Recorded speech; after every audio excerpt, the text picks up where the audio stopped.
Hello, all you beautiful people, and welcome to the Doki Comfy Cast, starring my beautiful co-host, Robo. Hello, hello. And along with Robo, we also have these guys, like Bread. Hello. Paddy. How does it go, nigga? Frenchie. Doodle. And Doodle. Hello. Now that we've introduced everyone, it's time to cut the crap and get directly into the cheese of the sandwich. Fair play. What game have you been playing this week? Or what games? Let's go down the list. Bread, what have you been playing this week? Been playing Rocket League. I'm trying to get me up to Grand Champ, and then I've also been playing Project M because I like getting really good at dead video games. Robo, what have you been playing this week? I've been playing, for once, not Hat in Time. I've been playing thank God. I can only answer that so many times before somebody gets sick of it. Who the fuck are you? Where the fuck did Robo... Give me Robo back. You're not the real Robo. You're just a fake. No, I'm sorry, I'm here. But no, I've been playing a game on the Switch called The Room, which is basically a puzzle box simulator and a frustration simulator as well. Wait, The Room by the man himself? Thank you for going for the most obvious joke. You're tearing me apart, Lisa! You're tearing me apart, Lisa! But yeah, that's a pretty nice game. It's definitely a change from a platformer. But, Paddy, what have you been playing this week, Irishman? Me and Frenchie, before we came on the podcast, we've been playing a lot of a game called Napoleon Total War, which is grand strategy sort of game where you get to play during the Napoleonic era as any country you'd like. You can just basically dish it out in either a campaign. Does it work kind of like EU4? Because I've been playing that a lot lately. For the campaigns, yes, it's somewhat alike, but for the battles, you're actually given an overtop perspective, and you can click on the units and command them to go wherever you'd like with your own formations, your own... Oh, that sounds pretty neat. You are the commander, so... I am the captain of the ship. Yeah. Look at me. I am the captain now. But some notes I was playing with Sonic Mania because that game was based. I saw that I had space for it on my computer, so I decided to download it. And I've been having fun with it. I really rekindled with it. I opened a new save file and I had fun. It's just a really good game. You know, I'm actually getting nostalgic. Nothing like having a blast with Sonic Mania. Frenchie. Exactly. Frenchie, what have you been playing this week? I've mostly been playing EU4. And Fallout 3. And Fallout 3, thank you, Paddy. You're welcome. EU4 because it's a great game. And Fallout 3, I don't know, I was bored one day, it broke Steam and decided to buy it. I mean, it's Fallout. Fallout is always great. Well, nice to know. Doodle, what have you been playing this week? Well, since he hasn't been playing it, I guess it's my my job to look after Robo and be the one who plays Hat in Time. Yes! Well, now I can't believe Doodle is now gonna get the hate train. Well, I finished the actual game a couple of weeks ago. I've been working on a bit of the DLC, the Seal the Deal DLC. And it's really fun. I've really been enjoying some of the levels, and then others are like basically hell on earth. Yep, that's what you get when you play Super Mario 64, but with a cute girl. I've also been trying out some mods and everything. One of the mods is almost broken to a fault. Like, you know, the old game Knights on the Dreamcast and HD? Yeah, I remember Knights. One of the forgotten Sega mascots.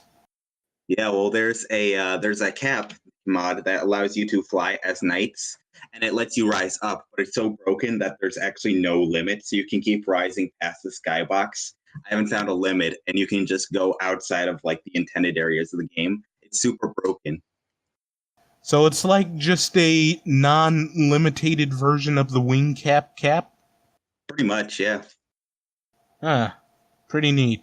I can't believe Doodle is Robo. Now it comes to me. This week, I've just been playing the same stuff as last week. I've been playing some more EU4, and I've really been conquering the places. I like to play like a dictator and just conquer every unpainted providence there is. But now that we've gotten out of the game of the week, we then move on to the next topic. Hang on, we're missing something, aren't we? Oh yeah, that's right, Robo. No, we're missing one of our wonderful ads. Hi there. Are you tired of playing games on your crappy Esperon computer? Have you ever wanted to become a superior gamer like all your friends who are able to afford gaming computers? Well, no matter, my friend, for you're just in luck. For I have created the brand new PC of the future called the Megabox 3000. Sounds like the Magnavox Odyssey. Yes, it's literally a Magnavox, but it has computer parts in it. It sounds like one of those fucking consoles that came out trying to compete with the SNES and the Genesis in the 90s and just fucking faded out of everybody's memory. Kinda does, actually. Yeah. Introducing the all-new Magnavox Mega Ultra Double Box, featuring 6 graphics. Mario's never looked like this before! Anyways, I present to you the Megabox 3000, a PC with 9,000 gigs of RAM, infinite fan and cool-off power, liquid, not tubed liquid for cooldown, just liquid, and all the GTXs you can stuff in this thing. This baby will keep you running for days, but if you keep playing on it, for each day, the computer just gets more in the zone. And by gets more in the zone, I mean it gets hotter and hotter until it finally explodes and you die from either explosion damage or the PC's sharp radical parts getting lodged in your heart. Get the Megabox 3000 today for only $99.99. Oof. And with that ad, we finally break even and we go back to our normal day of providence. Anyone have any childhood stories? Doodle, since you were the one who brought it up, you start. I remember one time, you know how, in stunt movies, like you always see people jumping off of trucks even though they're not going that fast? Oh, yeah. I did that once, and like a car going at 3 or 4 miles per hour is definitely still not safe to jump on. So you decided after watching a movie, I can do that too. Kind of, because I thought I was going slow enough, and I jumped off the back of this truck that me and a few friends were in, and like the one of the mothers is driving the truck, and so I jump off the back because we're almost at the destination, and I end up like tumbling like 15 feet backwards. How did that feel? Like a mistake. I bet it was a mistake jumping off of Grandma's speeder mobile. Grandma's skin mobile. Well, at least you survived. Fair play for not dying. Yes. But, Frenchie, what childhood stories do you have? So, when I grew up in a fairly small village, and we lived in the same village as my grandmother. So once I decided to go to my grandma, except that I forgot to tell my parents, and my grandma wasn't actually home. So I went to my grandma. Well, my mother didn't know where I was, and after a few hours, she actually reported me as missing. I was legit missing for a few hours. Nice. Brilliant. Paddy, what are your childhood stories? So when I was 12, I went to the shooting range with me and a few friends. It was kind of this outdoor range where you could shoot at targets that were set up. I don't have any childhood stories. I was trying to make something up on the spot. Just say one time you saw your dad and he was looking really mad. Oh, for God's sake. So Oh. you really don't have any memories to share? No, because I spent most of my childhood on a shitty computer. Paddy was literally Wow. born yesterday. Paddy know. was born a neat. I can't believe Paddy was actually Ultron this whole time. But, Robo, what childhood stories do you have? If it's all the same to you, I'd like to go last because I have multiple small stories I remember. Ah, I see. You're the tangent man that ruins everything. I got you. Oh, fuck off. Sounds like a sports star.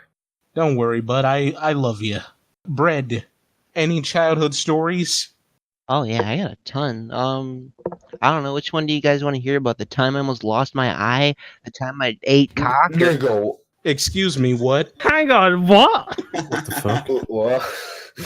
You almost lost an eye? Oh, No, yeah. Oh, no, let's not glaze over what we heard. Excuse me, what was that second one, Brad? Alright, we're gonna play two truths, one lie. I almost lost my eye at age 4. I once ate cock on a vacation. I own 20 alarm clocks. Okay, I'm gonna go first. I want to say losing. No. The alarm clocks is the lie, and the cock in the eye is true. I want to say the alarm clocks in the eye is true. yeah. Alright, so the clocks are a lie. Ha! Oh no. I guess I'll tell the story of how I almost lost my eye.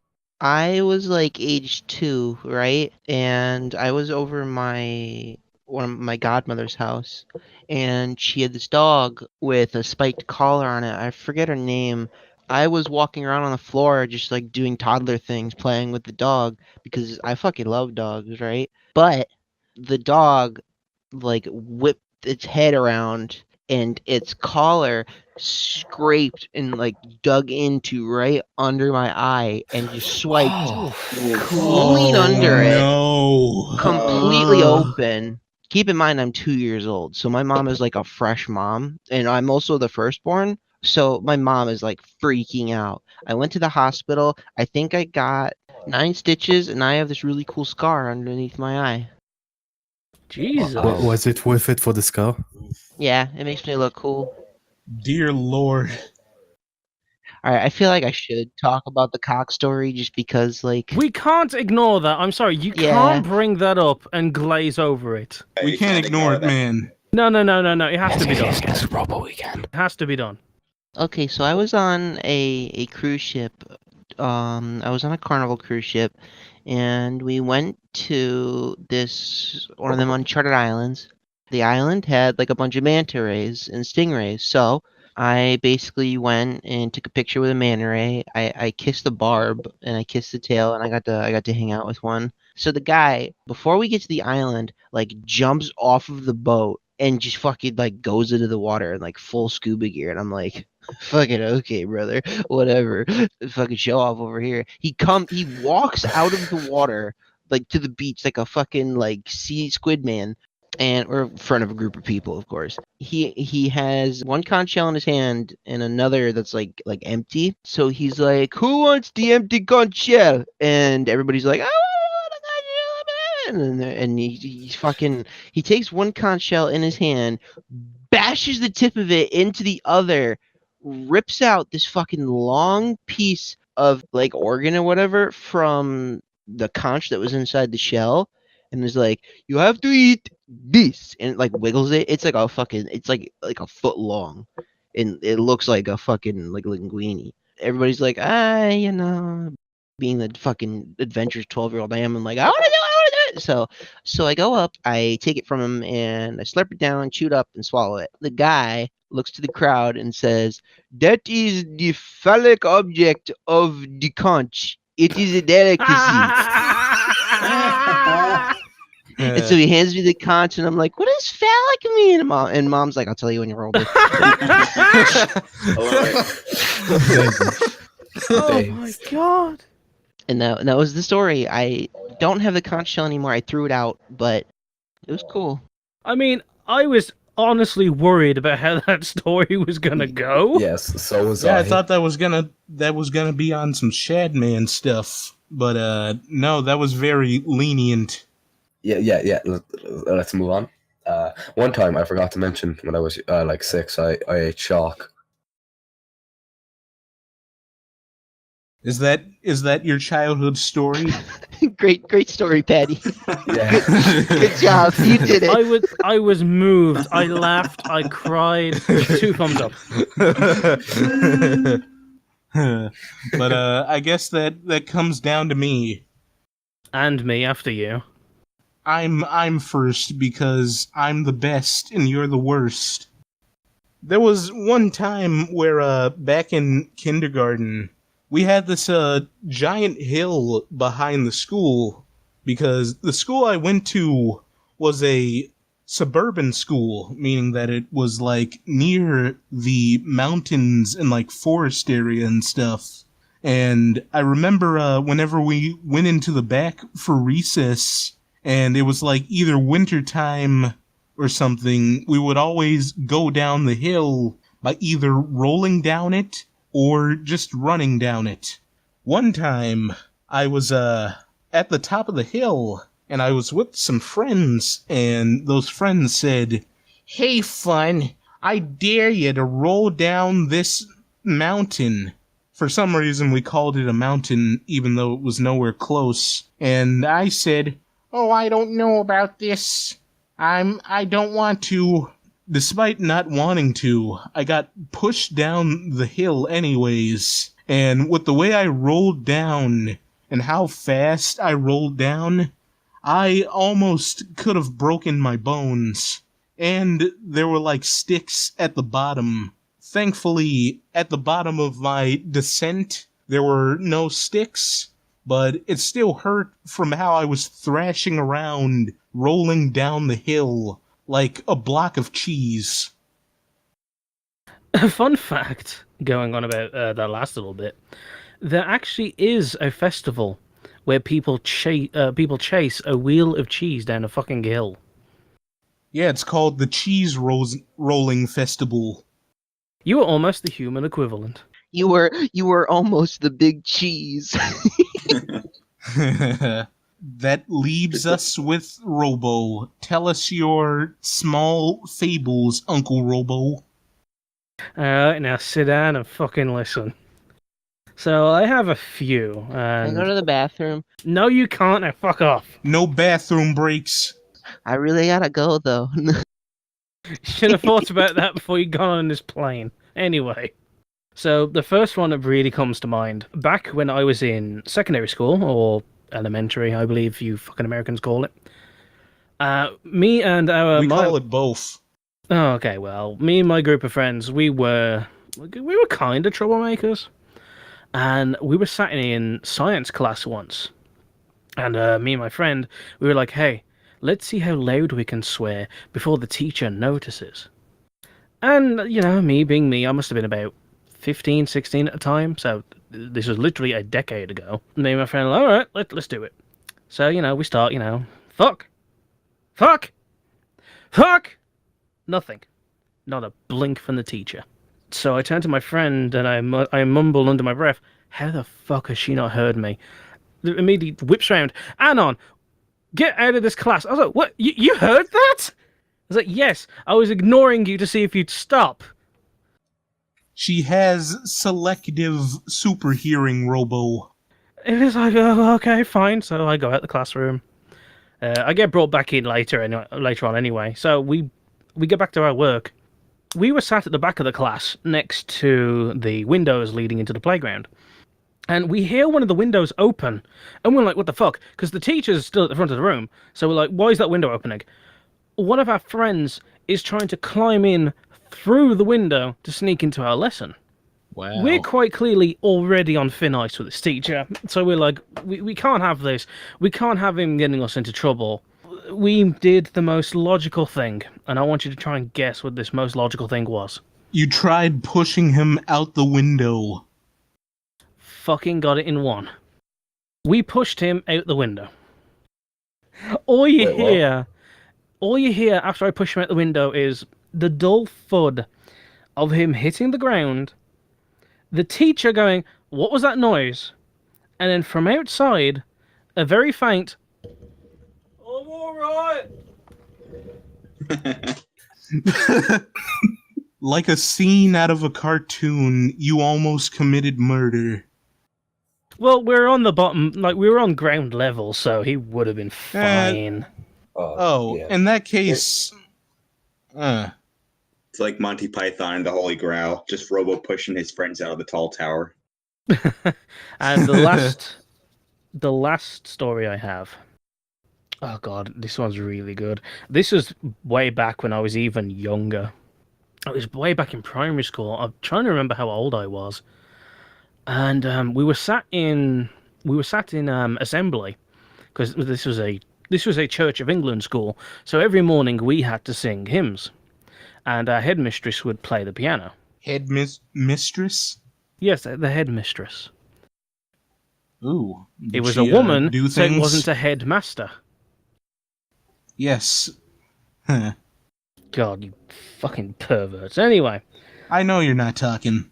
So anyway, we're sat there, doing our assembly, we're doing our hymn. I think the hymn was like, the whole, he's got the whole world in his hands, he's got the whole wide world, that bloody bollocks. Oh, I remember that. Yeah, every morning. So, we finish up our little hymn, and the headmistress comes back to the front to address the class. And all of a sudden, we hear the piano just fucking going mental, and everyone's like, what the fuck? And it turns out this special needs kid had gotten out of his assembly and infiltrated ours just to bash away at the keyboard. Well, not the keyboard, the piano. Now, the thing is, he's not even trying to imitate playing the piano. No, he's just bashing his fists and his head against the keys. So it's literally just dun dun dun dun dun dun. Yes. Mixed in with some, for lack of a better word, some of the most inhumane and broken wailing that I've ever heard come out of a human's mouth. Like, there was clearly something wrong with this kid, and our headmistress had to put him in like a full Nelson hold just to drag him out. A full Nelson? Yeah. You know what a full Nelson is, don't you? Yeah, I know what a full Nelson is. It just surprises me. Our headmistress was a hard bitch, just to put it fucking faintly. Bazinga. So, those are a few stories from my childhood. There's probably more, but I feel like those are the most prevalent. Well, those are some pretty interesting stories, Robo. And Very with much. that, we close off the book of childhood, and we move on to new pastures. Like another ad. Yeah, play the ad. Fuck you, DDCC! If you're dumb enough to fuck my wife this weekend, then you're a big enough bull to come down to Big Bull Suits Cocks. Bad deals, cocks that don't get up, incels. If you think you're gonna find a bargain at Big Bulls, you can kiss my wife. It's our belief that you're such a stupid wife fucker you'll fall for her. Guaranteed. If you find a better wife, shove it up her ugly ass. You heard us right. Shove it up her ugly ass. Bring your friends. Bring your family. Bring your bull. We'll prep them. That's right. We'll prep your bull. Because at Big Bull Suits, we're cucked 6 ways from Sunday. Take a hike to Big Bull Suits, home of cuckold fighting. That's right, cuckold fighting. How does it work? If you can fuck both our wives and not come, you can make one pregnant. But don't wait, don't delay. Don't stop fucking my wife or we'll jerk our dicks off. Only at Big Bull Suits, the only dealers that let you come inside. Hurry up, asshole. This event ends the minute you bust a nut. And it better not be outside. You're a dead white fucker. Go to hell. Big Bull Suits Cocks, DDC's cuckiest and exclusive to home of the meanest bulls in the state of DDLC. Guaranteed. I'd buy one of those. I don't have a lot of money myself, but one of those things, like, even if it's a tiny bit expensive, it's fucking worth it. But yes, that was a nice ad, and like all nice ads, they have to come to an end. So that Sad. leads us into our next topic, guilty pleasures. Now, I'm going to go down the list and ask, what's your guilty pleasure in terms of like a game or a show or whatever? Robo, what's your gaming or show guilty pleasure? I think my gaming guilty pleasure, I don't know if this counts, but it's the closest thing I can think of. I really cannot help but buy re-releases of classic games, despite arguing that there's no original ideas anymore. Oh, boo-hoo. They remastered a game and then put it on for a bigger price. What losers? Oh no, not even remastered, like on GOG.com, sponsor us. Like, they just have Doom straight up available to buy, and it's like, oh fuck it, I'll buy it again. Oh, you mean in terms of like that, then yeah, I can understand that. I mean, I'm the same guy who got Shenmue 1 and 2. But, Paddy, what is your show or game guilty pleasure? Really awful CGI from like 2005. Yeah, like terms of like reboot and other stuff? Yeah.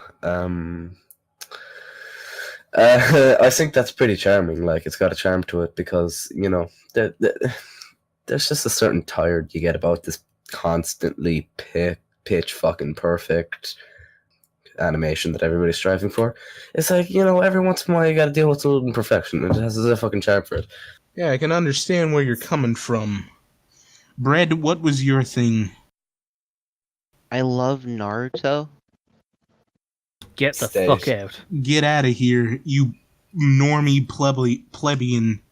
Like, I feel like Naruto is like my favorite anime. I'm not gonna even lie. What are you doing in my podcast? Get out of here. That's my guilty Get outta pleasure. here. I'm sorry. It's a really fun show to watch. I know it's bad, but like, This is the podcast where we just publicly shame Bread. I can't believe Brad is into watching 100 episodes of filler and then one action scene. No, that's One Piece. hell yeah. Ooh. One Piece, Naruto, they're all the same. Yeah, all anime is trash. Weeb should be terminated. All television is the same. Except for Kill la Kill. Yes, No. Kill a Kill. Everyone knows that the only good anime is Cory in the House. I was. Yes. Someone had to say it. But yeah, Frenchie, what's your guilty pleasure? So, well, don't watch it anymore, but I used to be a fucking brony. I've still got fucking figurines and whatnot in my room. And I'm talking about like maybe a year ago. Wait, you were a brony in 2017? Yes. I can't believe that you were late to the trend. I mean, I started being a brony in like 2013.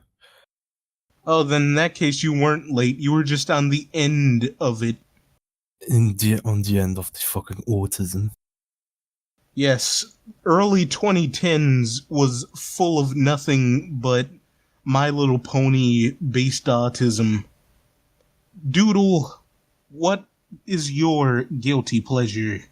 I've got a couple. The Fantastic Four movies, not all of them, just the first one from 05 and Ooh, the I- Silver Surfer from 07. I agree. Like those movies are garbage, but they're like a fun kind of garbage. I mean, they get almost nothing right to the comics. They get like characters wrong, but I can't help but love it because I'm such a Fantastic Four nerd. So now that leaves me. My guilty pleasure in terms of film is a little movie called Shark Boy and Lava Girl. Get out! Fuck off. Get up. No, come on. How do you like that? Oh, what's his name? The young boy that ends up playing the werewolf in Twilight. What's his face? Lawrence Taylor. Something like that. But I remember watching that movie as a young boy, and even though everyone else says it sucks and it's bad, I still just love it, you know. Besides probably Monster House, it was one Oh, of yeah. the few movies in my childhood that I loved to death, and I would always play no matter what. That not to mention that besides all the bad plot stuff, its message about dreams and stuff is pretty understandable and nice. As cliche as it is, you gotta admit, the dreams, the whole thing about dream a new dream, and a place of where dreams going to die, then rebirth, sounds neat. With that topic, we close it out, and that leads us into another ad. Yuri Farms, organic farm fresh milk. It comes with all the nutrients a young man needs to grow big and strong, along with a wholesome, full taste to enhance any part of your day, be it your morning bran flakes or a warm glass before bed. Enjoy the refreshing taste of Yuri Farms, the refined option.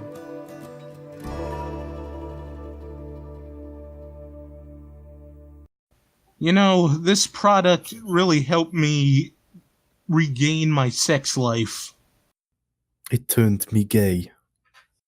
I think I'd buy a few of those. You know, it just seems like a very useful product. With that ad, we finally make it to the end of this hellstorm, and now we close it off with questions. Which we actually do have some. And I would like Yes. to be the ones asking these. Go right ahead, Robo. Take my job. I will take your job. Our first question comes from our very own editor, Nin. Who would win in a fight if you all fought to the death? Me. God himself, because only God can defeat us all in one punch. See, now, realistically, I'd say Bread, because would you want to hit him? No. No. I mean, advanced autism, when angry, has its effects, Robo. You're not wrong. Is it bare hands, or are we like using bazookas, or? Bare hand. Yeah, all right. Yeah, bare hands, Bread would be the winner. I also have like combat training in both karate and like traditional wrestling. No, you just have what you have. We all fight street style. Wait, what if I used my bare hands, like just giant bare paws? Oh my god. That doesn't count, you cheeseburger. You cheeseburger. Of all the things I've heard, Yes, I'm getting more fresh and so clean with these insults. okay, so I believe we're in agreement that Bread would win. He's the softest boy. Alright, so now that leads us to our second question, which isn't jokey. Again from Nin, what's the meaning of life to you? Like, what is your meaning of life? Oh lord, And that's I would a like to deep go- one. I would like to go down the list, so we're not all talking over each other. Why are we getting this deep already? I'm gonna go to the toilet. You better record yourself flushing. Yeah, that's where he's got his meaning of life. Yep, that's his meaning of life. Very Take the- insightful. To take the biggest and nastiest dump he can. You know what they say, if you can't dump in the bathroom, then dump on the world. So anyway, I would like to go down the list. So Doodle, what's the meaning of life to you? The meaning of life to me, ooh, that's a tough one. I think it's more, about like finding out like who you are and where you belong and stuff like that. But also, I'm just pretty much here to like enjoy myself until my time runs out. So yeah, two ways. All right, Frenchie. I guess that'd be most likely just, have a family for the most part. It's It's nice and simple. I'll skip over Paddy because he's still trying to discover the meaning of life in the bathroom. Bread, what's the meaning of life to you? Like honestly, I just like getting attention from people. That's just me. Like, So the meaning of I- life to you is to garner as much attention as you can. Yeah, call me cute, pat my Yo. head. I don't care. That's all I want. You're ugly. So basically, you're a house cat. Yeah, basically. I can't believe Bread was a furry this whole time. Can't believe Brett is Get a out of Neko here, this whole furry. time. Your kind is not wanted. God damn it! I'm a furry Naruto fan. Oh god, he's the Oh worst god, kind of you're human. DeviantArt cancer in 2000s form. Alright, fun.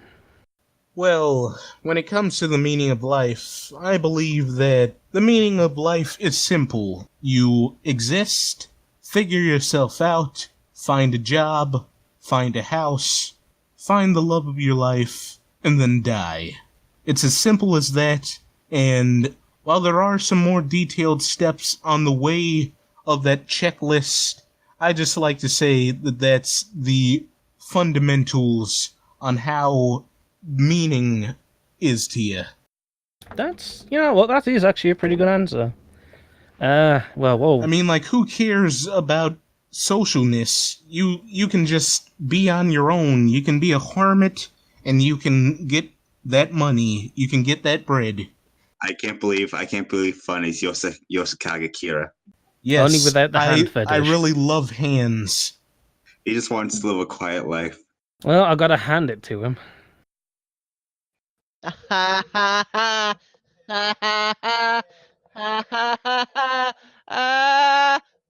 What do you think as a robot? What is the meaning of life to you? See, for me, the meaning of life is... I feel like we've already had this one, but find what makes you happy and do it. Don't stress yourself for the sake of others. Take things one day at a time, and eventually your days will be through. But you would have had a good life. That's not bad, Robo. Hey, you're back. Right, Paddy. Are you your done answer. taking a crap? Yes. How did you know? Because I heard the flush. Wait, nigga. No, you didn't. Yeah, I did. I can No, you hear didn't. everything, Paddy. Yeah, you're the last one. Go. Guess what? As deep and philosophical as I am, I have no answer because I think that's just too deep of a question for me, and I'd rather not plague my mind with it, which is why. It turns out the meaning of life for Paddy was not the journey, but the friends he made along the way. This truly was a Doki Comfy Cast.